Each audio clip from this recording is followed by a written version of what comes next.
ও আপনার এই পিছনে যে গাছটা, এই গাছটা কি গাছ?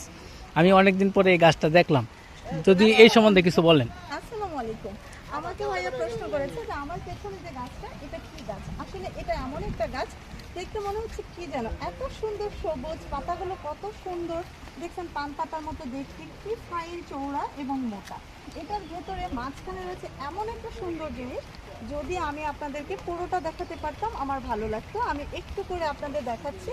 দেখেন এটার ভেতরে কি জিনিসটা রয়েছে। এটা হচ্ছে আমাদের সূর্যমুখী ফুল, যেটা ফোটার পরে অনেক বড় হয়ে যায় এবং দেখতে অনেক সুন্দর লাগে, যেটা মানে অকল্পনীয়।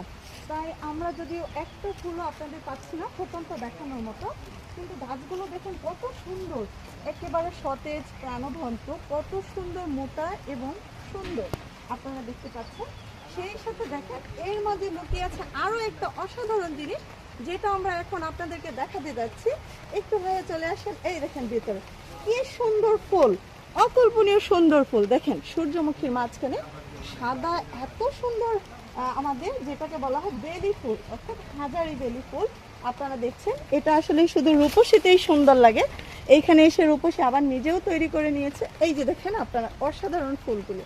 অর্থাৎ যারা যারা ঘুরে দেখতে চান এত সুন্দর মনোরম পরিবেশ এবং প্রাকৃতিক দৃশ্য এবং এত সুন্দর গাছগুলো, চলে আসতে হবে আমাদের এই বনশিল্প এলাকা মধুপুরে রাবার বাগান। বুঝতে পেরেছেন আশা করি। ধন্যবাদ।